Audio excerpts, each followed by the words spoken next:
Howdy. That was pitiful. That was crazy. That was crazy. I don't even want to try again. That's sad. Howdy. Okay, that was a little bit better. How's it going? Thumbs up, thumbs middle, thumbs down. Okay, yeah. Well, you know, also in general. You doing okay? Okay. I'm seeing mostly middles and downs. Hopefully we can change that by the end of this. So the first thing that I was showing was actually, let me figure out.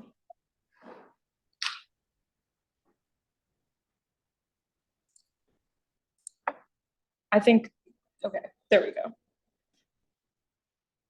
So what I'm showing up on the screen is Pearson. I'm gonna write it on this because the recording can't see that. Pearson has a bunch of IUPAC naming practice problems if you want additional practice problems. So there's ones about alkanes, cycloalkanes, alkenes, alkynes, alcohols.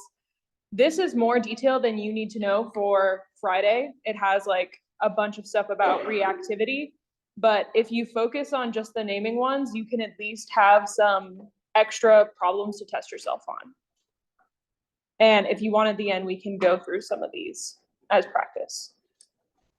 But the real showstopper today is the practice problems. So how did you feel about the practice problems? Thumbs up, middle, down, down, middle. I'm seeing no thumbs up. That's okay. Okay, I have one thumbs up. Let's work through it. So the first question is asking us to identify the functional groups adjacent to the numbers. So the first one we're looking at is this double bonded alcohol. What answers did you guys give? Aldehyde would be correct. What kind of functional group is this? There's like an umbrella term. A carbonyl, yeah.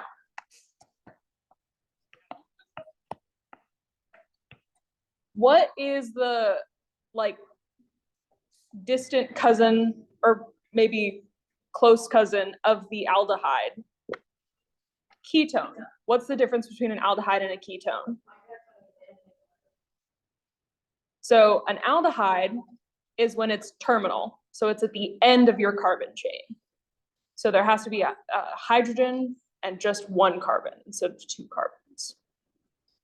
A ketone is when it's in the middle of your chain. So that's when you see two carbons and no hydrogens.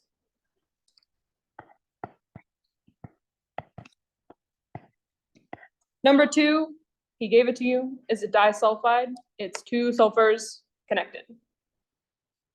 Number three, what do we think? Ether, yeah. For a lot of thumbs down and middles, so far you guys are on a roll. Okay. What about number four? Thiol.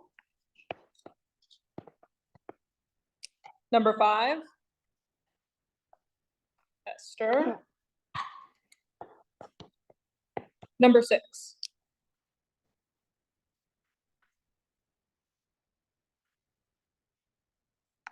It could be, but that's not the name of the functional group. Carboxylate. Now, if I added a hydrogen, what would it be? Hello.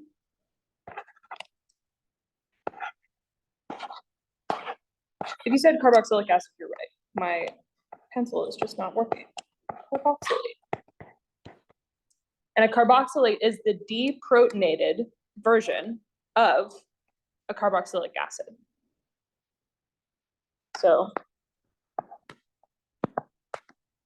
at H, carboxylic acid.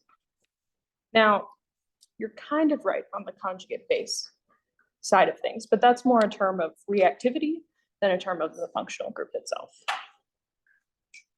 So, next up, what is the correct IUPAC name for the molecule to the right? Where would you guys start with this? Longest chain is basically right. What do you identify as the longest chain? The ring. Where are you going to start numbering? Why? Priority. So should I go down or up from my 1? Why? Yes, because it'll get me smaller numbers. So what 2 substituents do I have here? What goes first? Why? Ethyl goes first because alphabetical. So let's put all our information together. Our 2 substituents are 3-ethyl 4-methyl, and then our overall molecule is phenol. So which question or which answer is right? C. We have our 3-ethyl 4-methyl, and there's kind of an implied 1 phenol. So rank the following molecules from lowest boiling point to highest boiling point. I had a question about this before we started, so I went ahead and wrote basically all of the functional groups in order from high to low.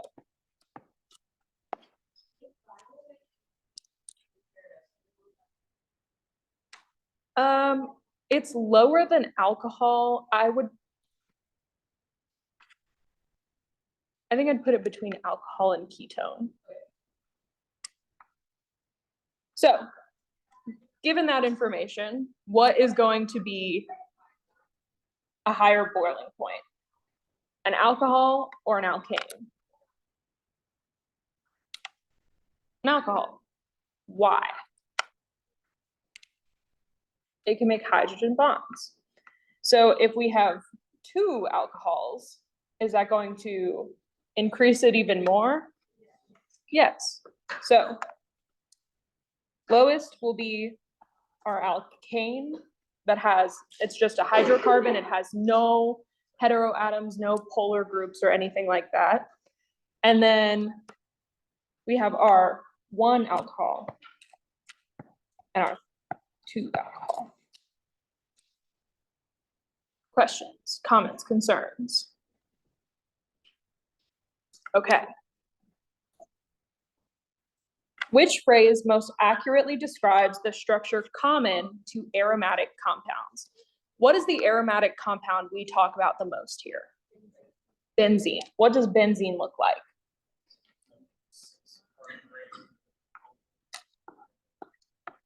Yes, a 6-membered ring with alternating single and double bonds.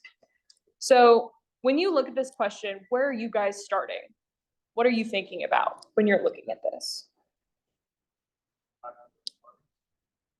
Identify number of carbons. All of these answers have a 6-carbon answer though. They are alternating, so this is technically true.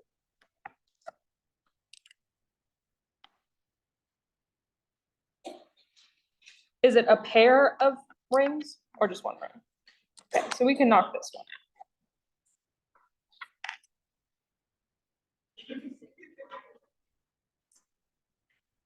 So where are you going with that?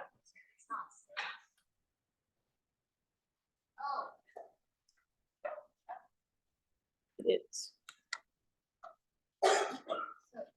So when we're thinking about chemistry, we have to draw it stagnantly, right? I can't draw it moving. Maybe one day I can, but right now I can't. So is it actually stagnant in real life? Are those electrons just sitting still? What's another way that we can draw the benzene ring? With a circle. There's a reason that we can draw it like that.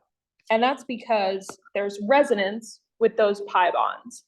And basically those bonds are shifting so consistently that that's why we get 6 equal bond lengths. We talked about this a little bit in class, how a double bond is stronger, so those carbons would be closer together. So if we were to actually draw this alternating single double bond, it wouldn't look like a perfect hexagon. But because those double bonds are constantly shifting, we can draw them all as the same length. So what are we thinking on the answer here? B. We have a 6-carbon ring with identical bonds, because what happens is these bonds are moving so much, it kind of becomes like 1.5 bonds throughout the whole thing. And those 6 pi electrons from those 3 double bonds are just kind of shared throughout the whole molecule.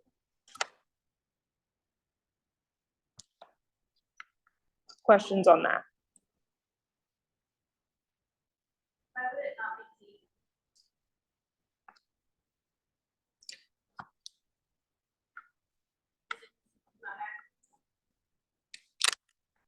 Because those bonds are constantly shifting, you wouldn't ever name it as 246 because that would be lower, or that would, like, it wouldn't work with our lower number rule. But because they're constantly moving, what you have as 1 then shifts constantly. So it can't really be contained in one single answer or name like that. So that's why it has a common name like benzene.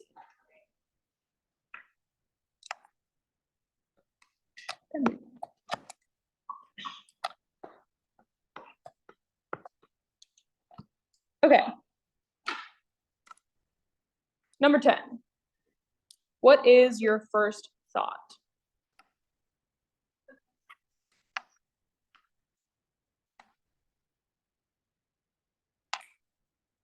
Why do you say that?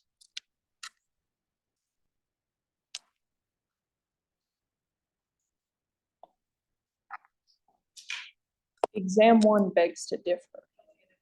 Because you have, I think, a cyclopentane that has cis and trans on exam 1. But anyway, when you have it in 3D, that's where you get, or when you have it on a ring, that's where you get 3D conformations. So we don't see that kind of regiochemistry displayed, so we can knock those out. Now, what are ortho, meta, para? What's the order of them? If I say that this one, yes, wrong. So if this is my R for rest of molecule, we have ortho, meta, para. And so a mnemonic device for that is wrong. So, yeah. Yes. So when you, it might be helpful to look at the question from exam 1 that talks about cis and trans in like cyclic molecules. But if you're having a cyclic molecule like that, it's where it comes into the 3D. And so you would have to have like a dash wedge situation. So ortho, meta, para. This one is ortho. And even if you picked this one as your R, you would still do OMP. And on the other side, it would be the same. So they're ortho to each other. Okay. Draw all these saturated C5 alcohol isomers. what if we had people come up, no, okay, never mind. Okay, never mind. I got one no from the crowd. I'll do it. So we'll start with our plain chain. We have 5 carbons. How many places on this chain can I add the alcohol before I start redoing myself? 3. So we have one here. We have one here. And we have the one in the middle. Because if I were to keep going here, I would just make this structure again. And if I keep going here, I would just make this structure again. So that's our straight chain ones. Who remembers what neopentane looks like? What's it look like? Yeah, like an X. So we got another one. I have 1, 2, 3, 4.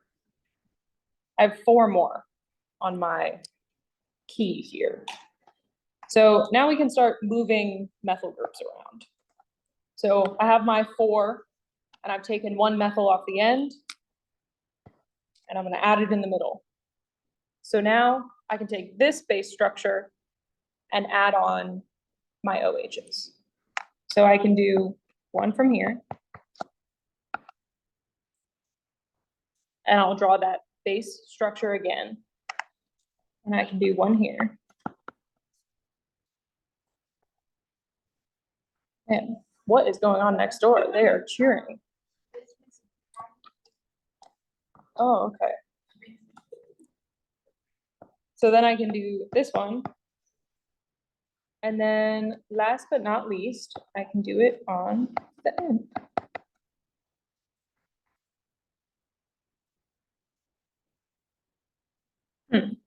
I can also do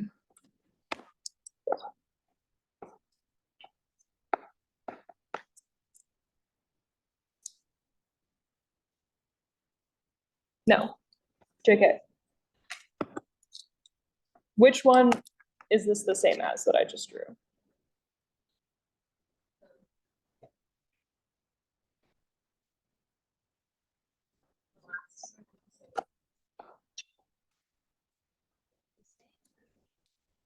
We have 1, 2, 1, 2. It's just like a turn of those 2. 1, 2, 3, 4, 5, 6, 7, 8.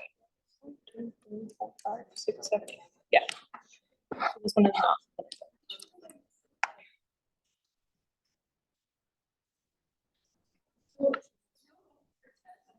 Say like draw straight chains and then draw like chains of the I don't imagine you would get a question like this on the test because C7 or C6, like if C5 makes 8 isomers, C6 probably makes 16. Don't quote me on that exact number, but it exponentially grows. So it would have to be lower, C4 or C3. But yeah, I usually start with the straight chain and then move from there with like playing with the ends of the groups.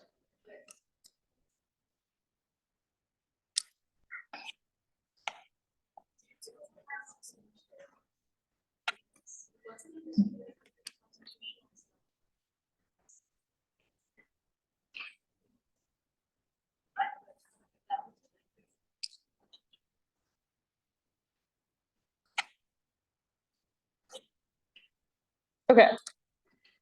Correct IUPAC name of the molecule on the right. Where do you start? Longest chain. What's our longest chain here? Our ring. Where do you guys think I should start numbering? Should I go to the left or to the right?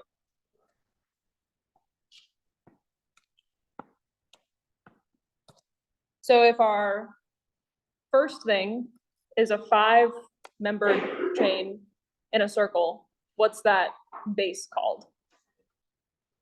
Cyclopentane. But what is our first priority functional group? And how will that change the ending? Pentanol. So we're looking for cyclopentanol.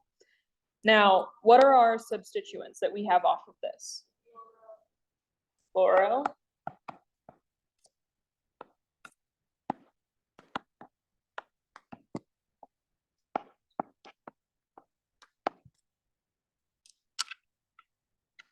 So, given our positions and our substituent naming, what would you name this molecule? What goes first in the order of the substituents? Chloro. What is the position of the chloro? 5. Yeah, A is the right answer, yes. So then we have 2-methyl, 3-methyl, and because we have 2, we add in that di. So the right answer is A. Select from the response list the correct molecular formula of ethoxyethane. Where would you start with this kind of question? Yeah, I would draw it personally because I feel like I can understand a drawing of it better than I can understand the words. How many carbons are in an ethyl group? 2. What does it mean to be ethoxy? It has an oxygen in the middle. So how many carbons do I have here? 4. 1, 2, 3, 4. How many hydrogens do I have?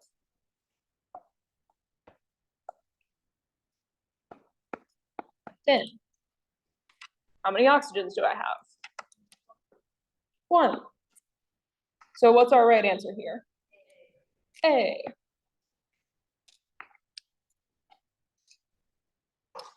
Draw the reaction between methylamine and hydrochloric acid using skeletal structures. First step, we have to draw our reactants. So what is methylamine?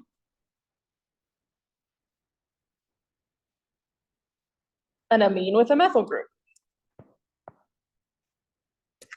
Well, let me put my hydrogen. That's what it looks like as a skeletal structure. What does hydrochloric acid look like? HCl.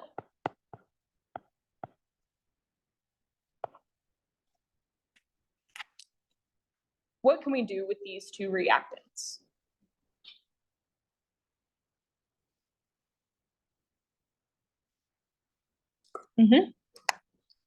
What is that called?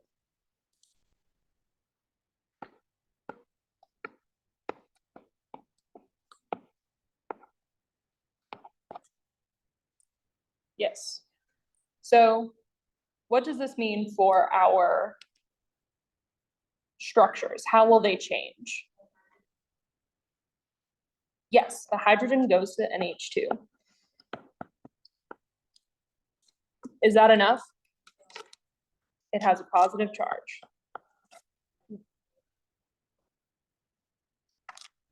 Then you need your counter ion.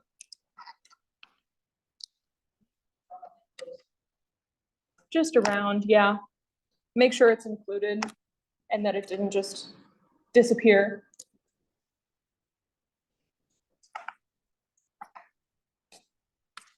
No, I don't think so. You can if it helps you to like remember to add structure or to add charges. Yeah.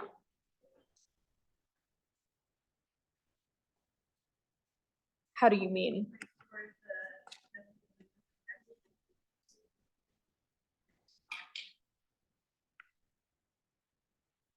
It does explicitly say a skeletal structure, so I would say we're not expecting to see the hydrogens.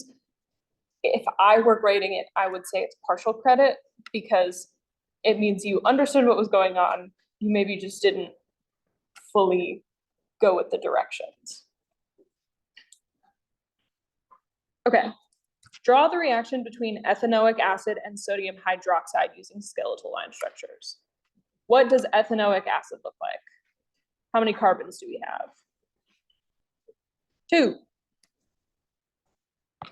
There's my 2 carbons. What else do I need to add? An OOH. Ethanoic acid. What does sodium hydroxide look like? NaOH. What are we making here if we made an ammonium salt in the last one?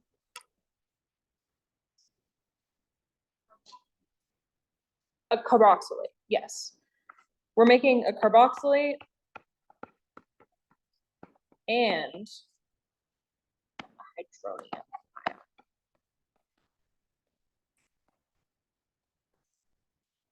So what happens here is we're gonna make, well, not hydronium, that's not right. It's water.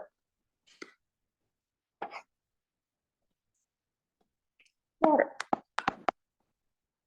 So we're gonna take this proton and this OH group, make water. And we're going to turn our ethanoic acid into the carboxylate version.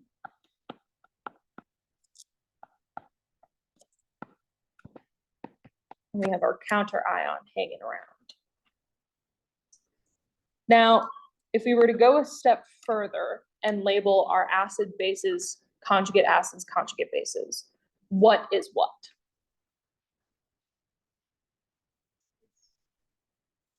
Let's start with the first half. So what's our acid? What's our base? So then what is our conjugate base? Carboxylate.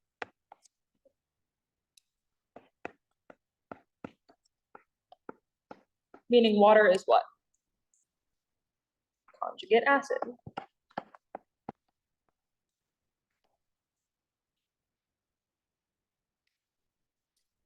Questions on the 2 reactions, because this is kind of the direction a lot of the class will go in the future, is more reactions instead of naming like this. Yeah. So an acid is a proton donator and a base is a proton acceptor. We've turned our acid into a base. So the conjugate, it's just like, it has changed. But now that it has given up its proton, it is ready to accept a proton. So that's how it switches from an acid to a base.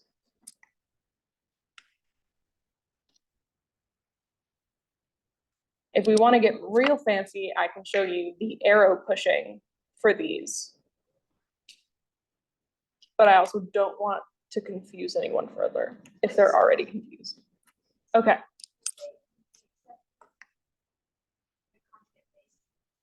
Yes. So the OH minus, so the NaOH is the base because it breaks up.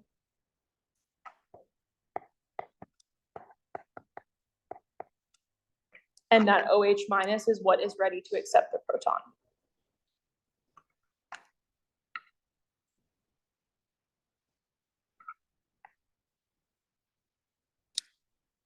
Good to move on? Yes, no? Okay. The physical properties of ethers most resemble, and this question came up in my office hours earlier and I was wrong. I told you the wrong thing. But I'm about to correct myself.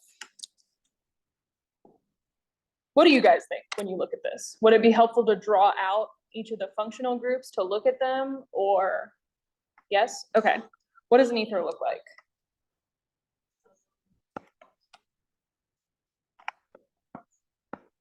Yes.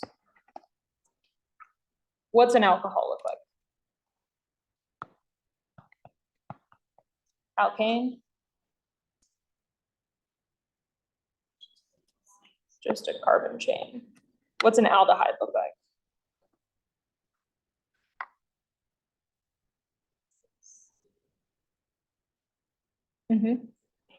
Yes, C double bond H.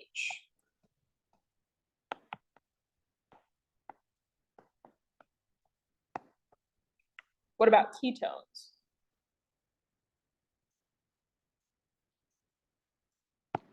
It's when it's in the middle. And finally, carboxylic acids.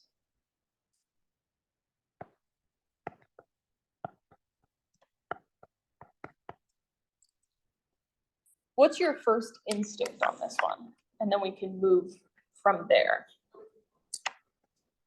Why?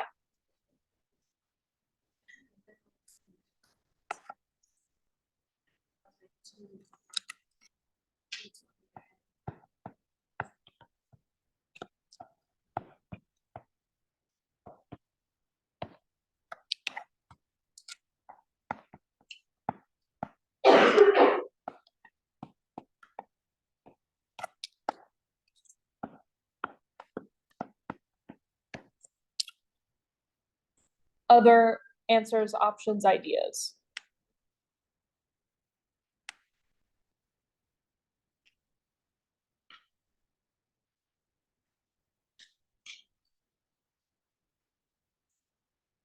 Alcohols is not right.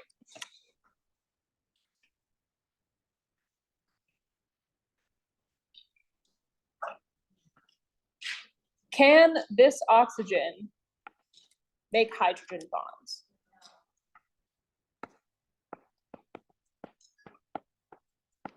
Can this oxygen, is it a carbonyl? So does it have any of that like polar bond of a carbonyl reactivity?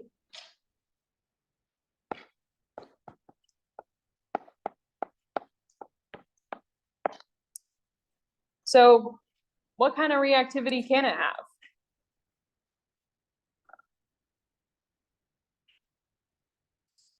If it's not like carbonyls, and it's not like hydrogen bonds in our alcohols, all that's left is alkanes. It's kind of like the oxygen is buried in the carbon chains, and so it loses that availability for reactivity.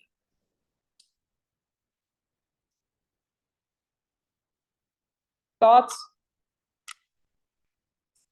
Questions? Yeah. So ketones are carbonyls. So although they're not super reactive, when you have this kind of dipole moment, there is a polarity there that can be reactive. But with this, you still have that because these R's are carbons. But you have two exactly opposing. And so they kind of even out when thinking about them like vectors.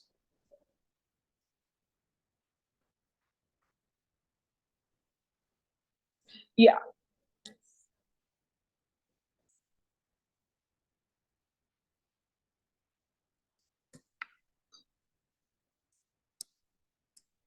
Other questions?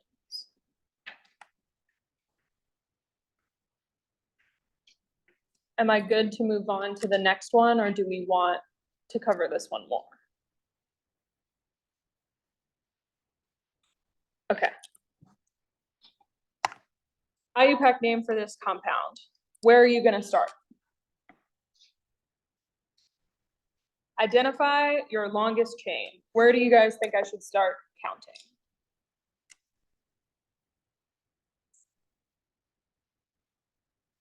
I gotta remember you're flipped. This one. Should I go up or keep going straight? It doesn't matter. What are our two substituents?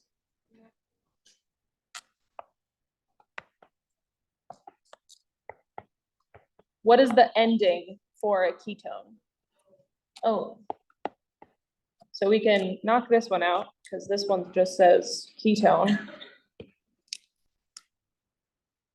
What is our numbering here? What position is the ketone? So we can knock this one out because it's not 4. And what position is our methyl? 4. So the correct answer is C. Questions, comments, concerns? The strongest intermolecular force between two acetone molecules is? Well, first, what does an acetone molecule look like?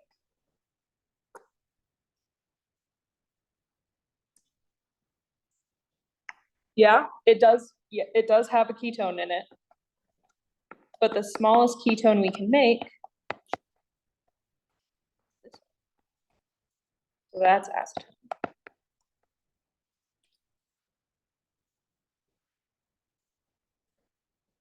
Yes, this is a carbon.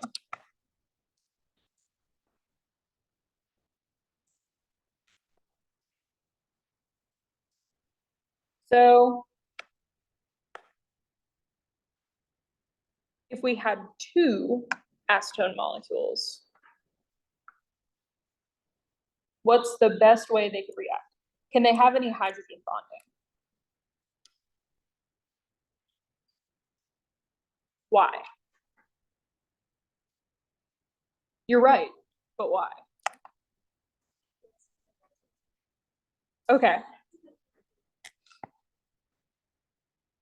So a double bonded oxygen doesn't have that same capability like an alcohol does to have those hydrogen bonds.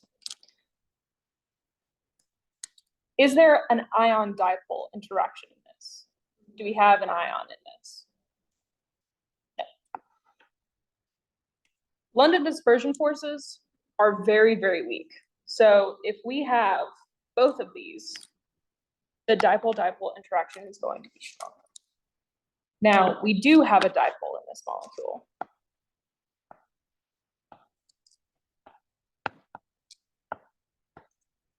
Where our carbon is slightly positive and our oxygen is slightly negative.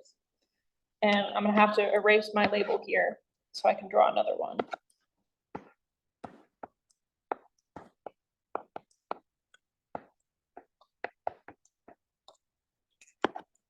Oh my goodness. And so this one has that same interaction where our oxygen is slightly negative and our carbon is slightly positive. And so that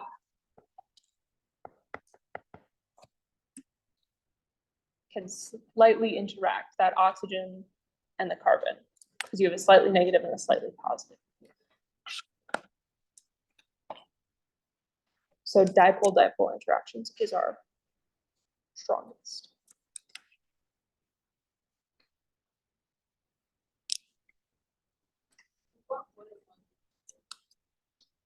London dispersion is the very weak interaction of like just a slight difference in polarity. So you have polar bonds that are a bigger difference in electronegativity. They're not quite ionic bonds, but they're a lot stronger, and that's like oxygen and carbon. And then London dispersion forces come from smaller electronegativity differences where it's enough that they can like kind of talk to each other, but it's not strong enough to really do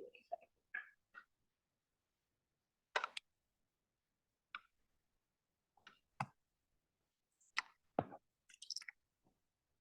Okay, drawing the following structure. Where would you guys start when you look at this question? That's gonna be our end goal, but I don't know if we can go straight from this to there. Count the carbons. So when something is in parentheses, that means that it's branched off. It's not part of our parent chain. So this is a branch. Our OH is a branch. So we can skip that in our numbering. We have 5 carbons. So we can start with our 5 carbon parent chain. Then we can start adding our branches. So our second carbon, we go through and number these. Our second carbon has a methyl group. Our third carbon has what? An OH. Does our fourth carbon have anything? What does our fifth carbon have? What functional groups do we know that have 2 oxygens? What are our options here? Carboxylic acid. What are some other options we could make with 2 oxygens? Really, there's only one other option. Ester.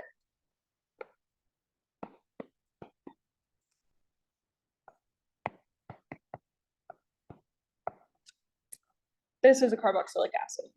To be an ester, we would need another carbon instead of that hydrogen.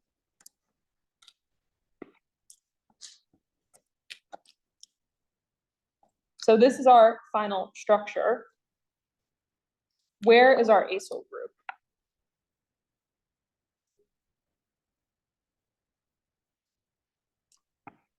Specifically, it's the carbonyl part. So this is our acyl group. It's the C double bond O. Yeah.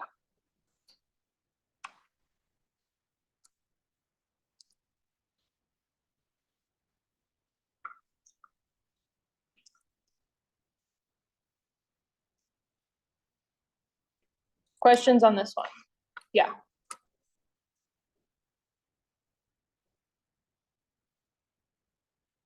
Like the entire alkane chain?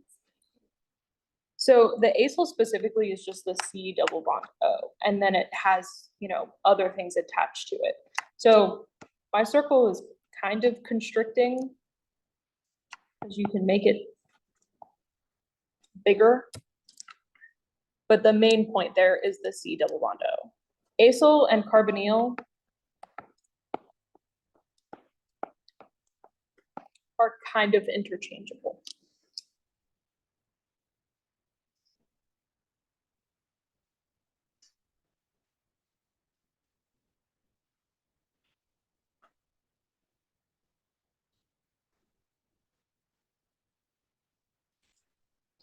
Carbonyl is like specifically this, while acyl has a looser definition.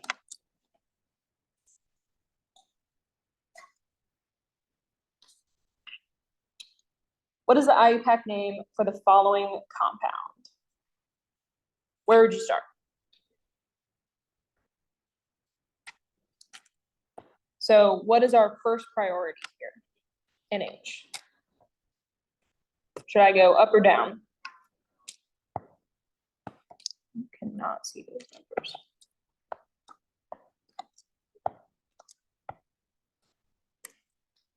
Can I use meta ortho para here? No, Why? it's not.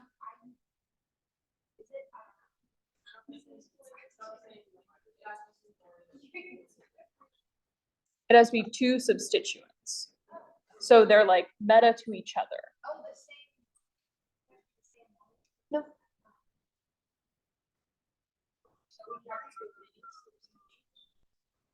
What?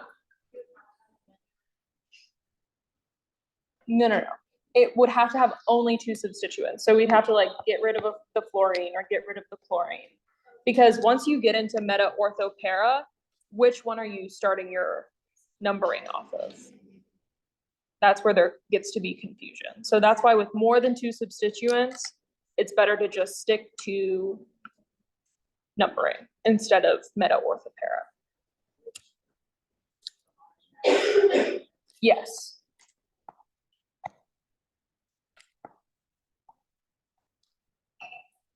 So there's a few aromatic structures that we should know. One of them being aniline. What does aniline mean? Yes. It's the amine on the aromatic ring.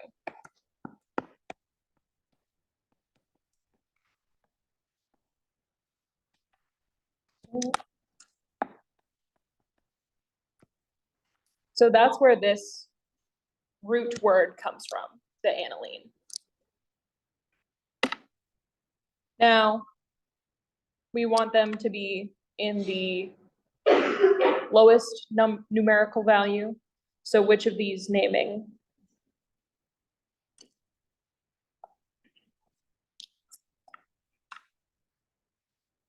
Questions on that one? Okay. What are the differences in physical properties between the two molecules? Maybe the first thing we should answer is, what is the difference between these two molecules? What is changing the charge? We have a proton that is adding that. You say reaction, which brings up a good question. What reagent would we need to get from the first structure to the second structure? HCl. So we went from this structure, which, what kind of amine is this? We have 1, 2, 3 carbons attached to it. So what have we changed? What, like, we've made a what? A salt.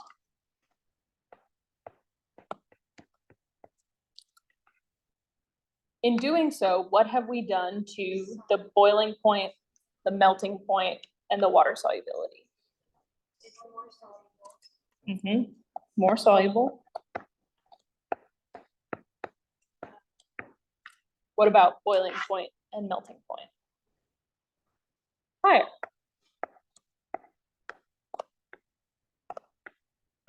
Why is that?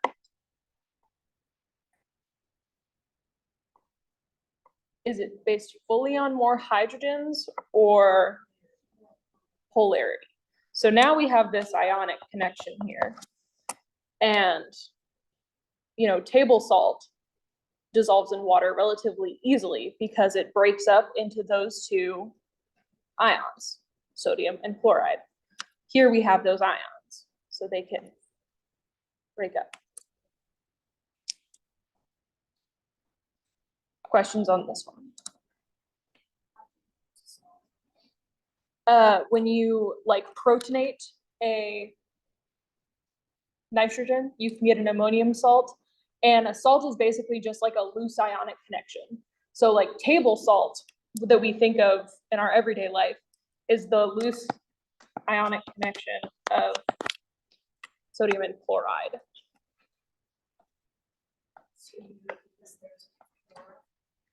The charges specifically. Yeah. Which functional groups are present in the molecule below?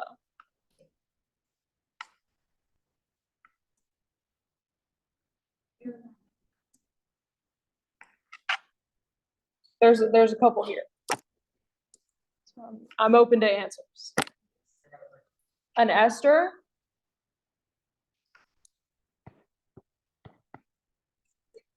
an ether. What else? There's not an amide. There is an aromatic ring.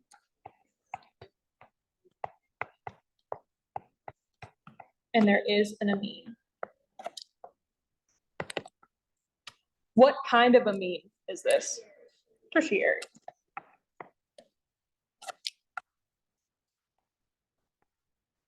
There is an alkene.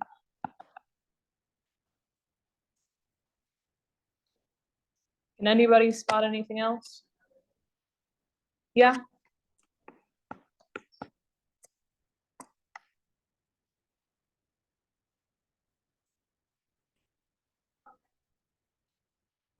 It's the methyl is kind of included in the ester. No, just ether is fine. This is all the ones that I was looking for, but there are other ones that like you could say. But these are your most important ones. You have Hello. Cycloalkane as well. I guess you could say that this is a methyl.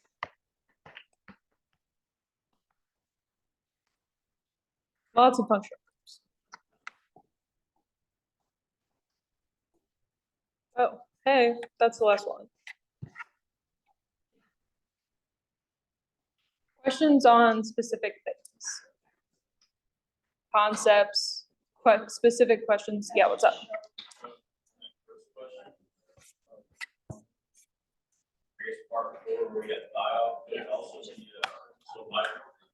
Yeah.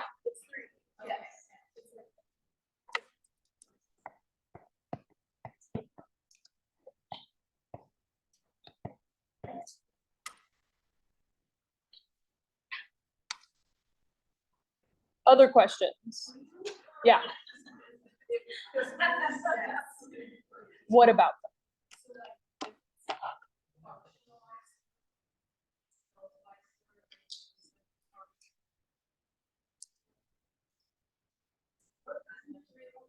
I don't think you need to worry about that for this.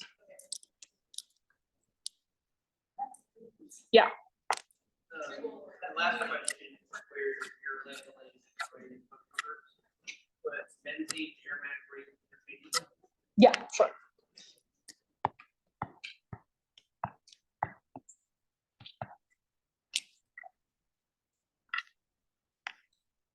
What's up?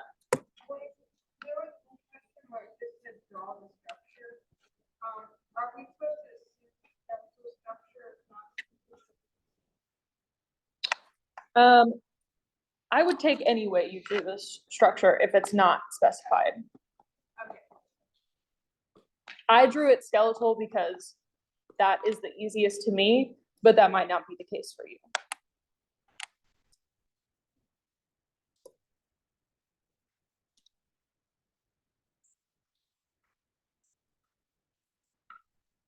Yeah.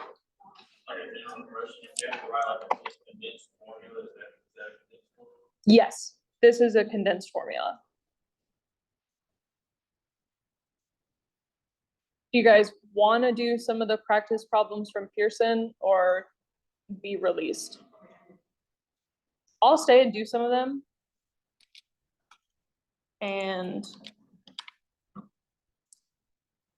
actually, maybe it'll be easier for me to pull this up.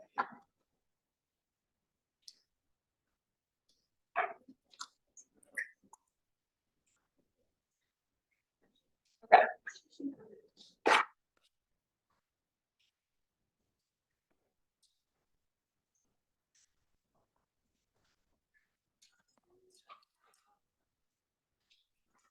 I'm going to start with a alkane, and we can do condensed formula and IUPAC name for it.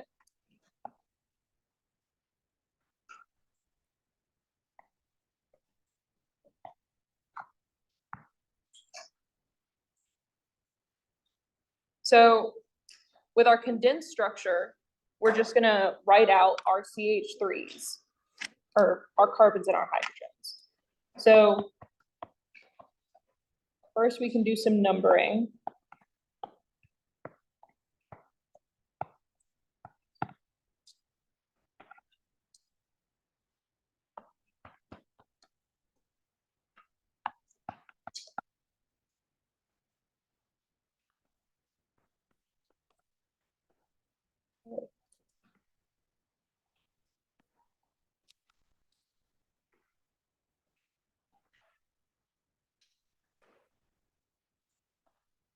So at our first branch point, this is where we put our parentheses for our ethyl group. Then we can go back to our parent chain.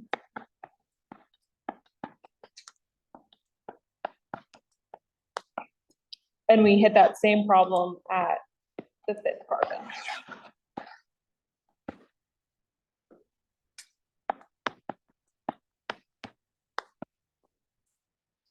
When naming this, where do you guys start? I kind of already started with the numbering. What's the prefix for 7? Kept. Do we have any double bonds here? So what vowel comes next? A.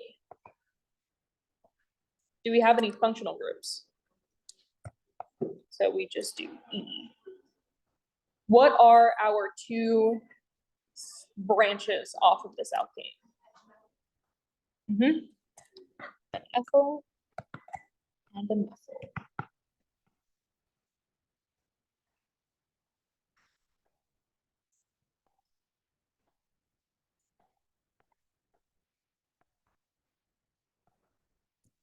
Two ethyl 5-methyl heptane. Questions on that one? Okay. What functional groups do you guys want more attention on?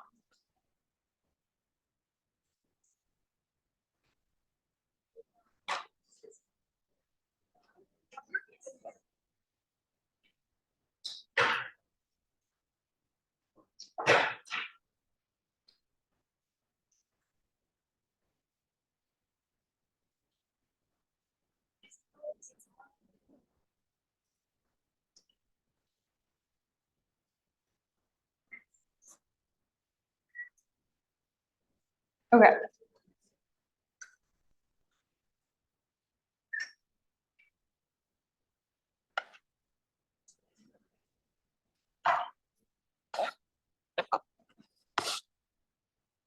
I'm gonna do an alcohol. We'll work our way up.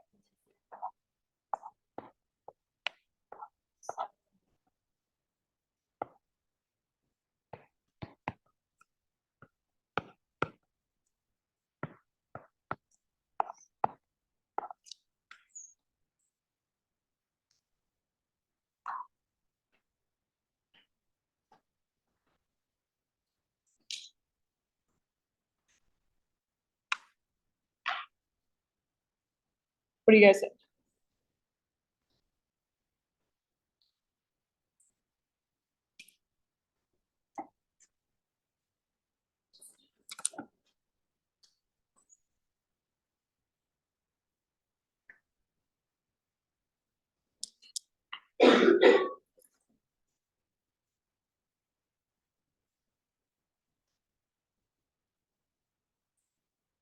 Where are you starting?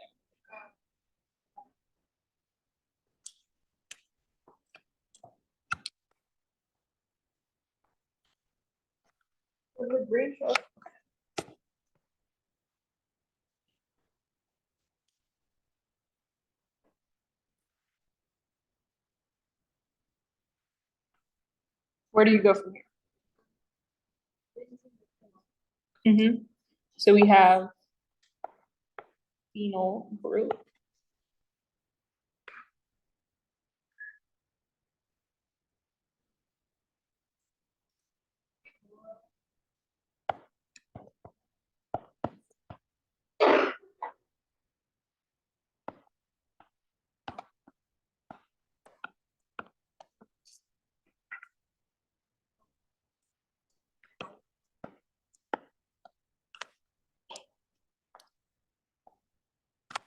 What are we missing before our diol?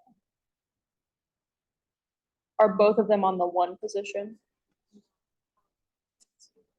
1, 2.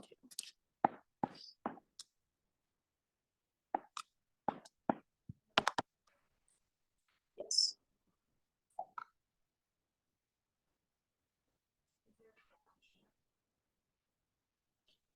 After the. Yeah. So you put the dashes to separate numbers and letters, and commas to separate letters from each other. Or numbers from each other. Yeah. Sometimes we'll have it where we're like spacing out or anything. How do we know when? On the tests, you're kind of saved from that because it's not like a computer where we're looking for specific spaces, commas, and dashes. So that's a little more lax. On your homework, you run into problems Usually there's not a space unless you have an oic acid or something ether. For the most part, everything else will be one word, although it'll look like a crazy word.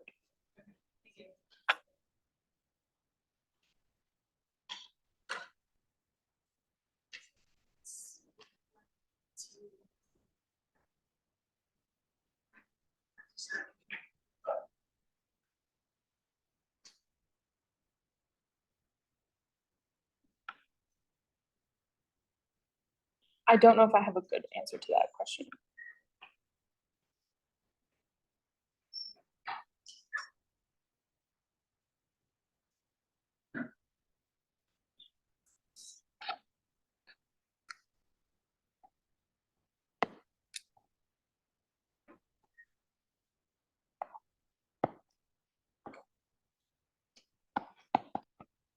How would you name this ether?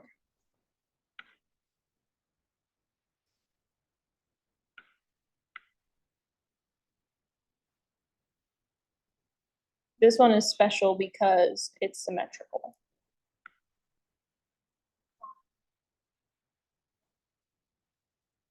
Yes.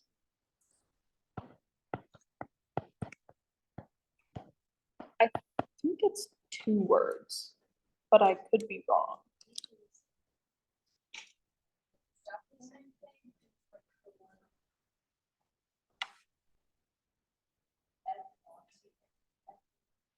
Mhm.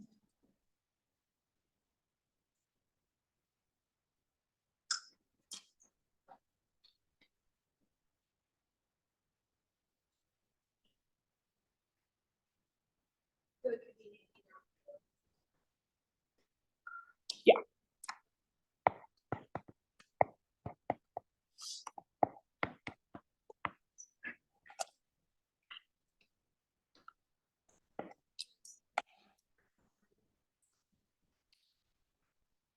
I'm pretty sure it's 2 words when it's ether. And it's 1 word when it's an oxy something.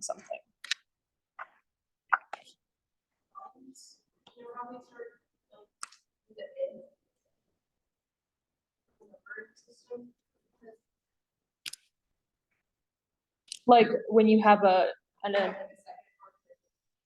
like a tertiary amine. Yeah. Is that the same for amides too? Like, do they also use the N? Usually.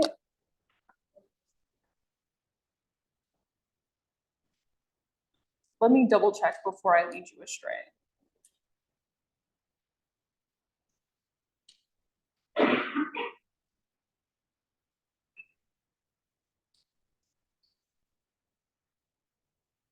So if it's a primary amide, you don't have to worry about that because it is only attached to the parent chain.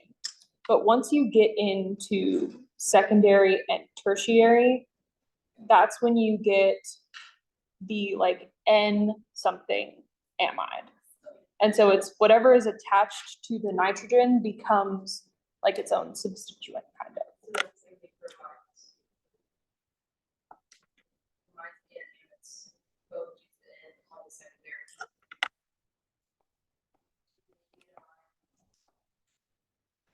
I don't know if I'm mishearing you, but I'm hearing you say amide and amide, which are the same thing.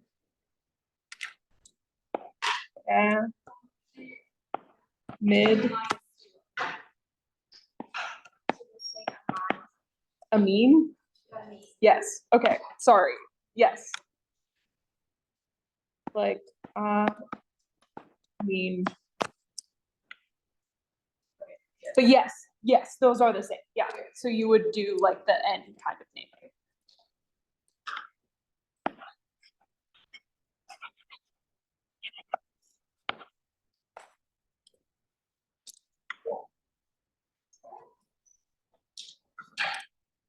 Other pressing questions? We have been here for an hour, so I don't want to like take up any people's time who don't want to be here. Question. What kind of reaction? Really, the only two reactions you would need to know for this exam are the two that were on the practice problems. So it's making an ammonium salt and then acid base. And so acid base, you can always just remember that the acid is going to lose the proton and the base will gain the proton. And you will make the conjugate acid and the conjugate base.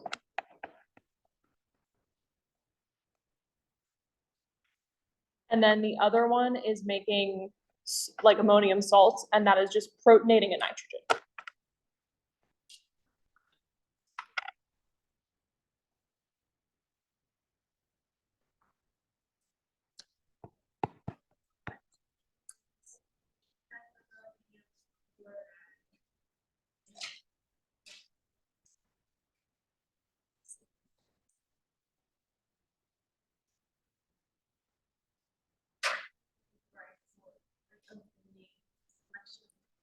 Yeah.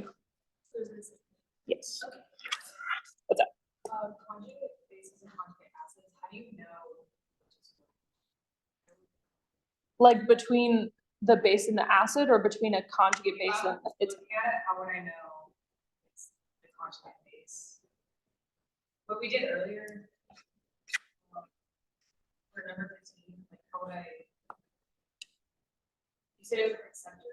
yes. Or So the acid is whatever has the proton that can leave. It is about to donate a proton. So it has to have that proton to donate. So for an acid, you're looking for something that has hydrogen that it's willing to lose. And a base is something that will accept that proton. So you're looking for a species that can take on the proton. And then the conjugates is just after that has occurred. So the acid becomes the conjugate base. Now that it has given up its proton, it is now ready to receive a new one, making it now a base. But we don't want to just call it a base now because we've kind of lost where we started from. So that's why it becomes a conjugate base.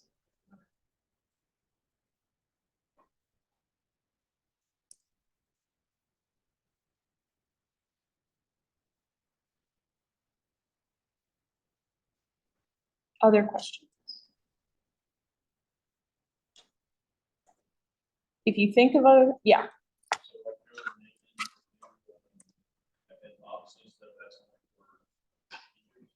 Yes, so we can do a practice problem of one that's not symmetrical like this.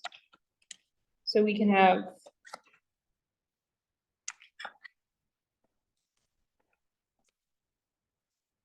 like this, where we have one side that has 3 carbons and one that only has 2. And so that you'll give the priority name to the longer chain. So it's propane.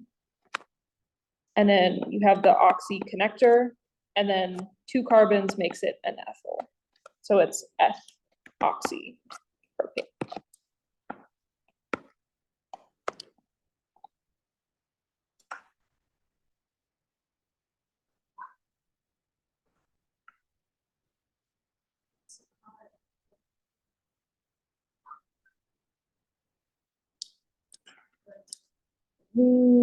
I would avoid doing that. That one is really only helpful when they're symmetrical, and you could say di something ether.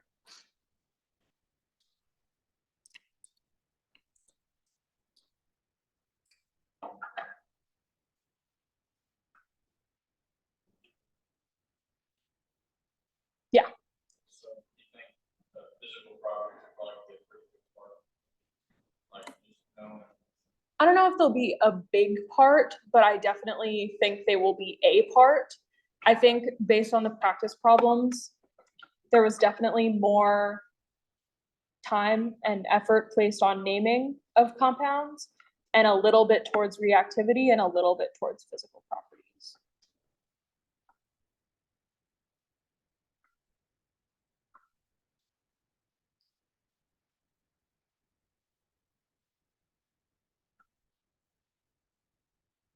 If you guys need any other help, you can always email me or Canvas message me if you have questions about this stuff. I am willing to answer them. But that's all I have for you guys prepared today.